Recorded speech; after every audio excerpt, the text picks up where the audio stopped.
il y a d'autres modes de règlement qui ne fait pas appel à un policier, à un juge ou à un procureur.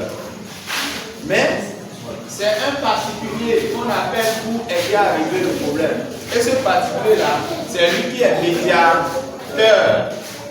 C'est pourquoi on parle de médiation. Donc la médiation, c'est un mode de règlement à l'amiable d'un problème, d'un conflit. On suit? Ça va? Donc lorsqu'il y a problème, lorsqu'il y a conflit, lorsqu'il y a deux personnes, il y a une bagarre,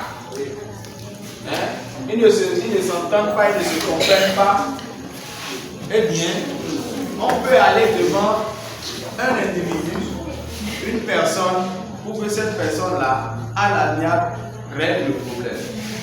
C'est cette personne qu'on appelle médiateur. Et l'action de régler à l'amiable le problème, on appelle ça la médiation. C'est bon? Alors, la médiation concourt à la paix. La médiation concourt à la paix. Généralement, quand il y a un problème et vous allez devant le tribunal, qu'est-ce qui se passe? Le juge va dire, Pierre a raison, Jacqueline a tort. Ou bien? Le tribunal ne dit jamais vous deux, vous avez raison, partez. Ou bien vous deux, vous avez tort, partez.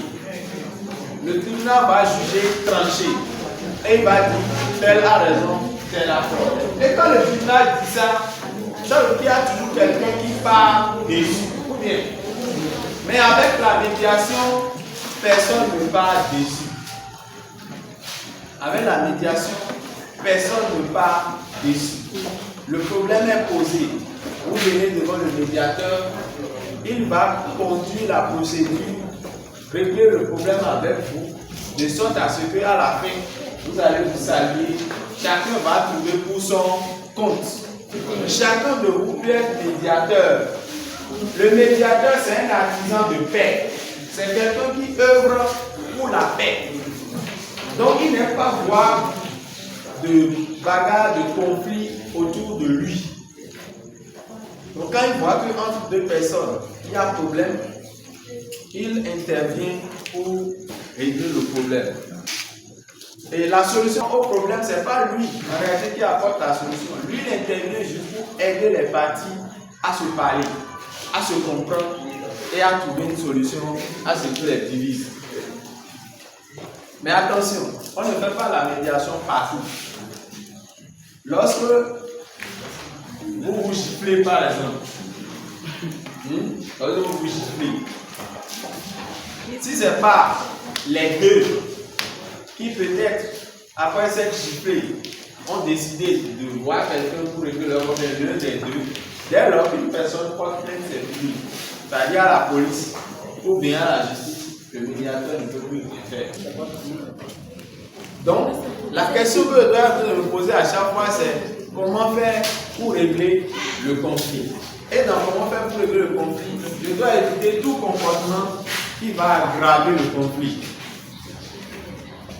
Vous voyez deux personnes qui se battent et au lieu de dire des choses qui vont les apaiser, vous mettez du riz sur le feu. Les élèves sont champions dedans. On a dit, mais tu es trop bête, comment tu peux le laisser te dire ça? Toi aussi, et tu te tais, c'est ça. Mais en disant ça, vous envenimez le conflit. Donc l'attitude qu'on demande de vous, c'est l'attitude d'un médiateur. C'est de commencer par apaiser les uns et les autres. Lorsque vous constatez que voilà, il y a un conflit entre X et Y, c'est de commencer par calmer X, c'est de commencer par calmer Y. Là, c'est la sensibilité au conflit qui vous amène déjà à agir de cette façon pour que le conflit ne s'étende pas.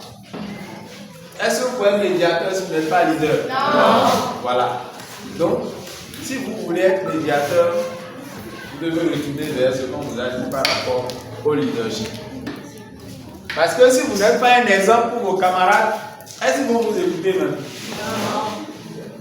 C'est ça le problème. Si vous voulez être écouté, vous devez tout faire pour être un exemple, un modèle pour les autres. Et c'est comme ça, quand vous parlez, les gens vont vous écouter.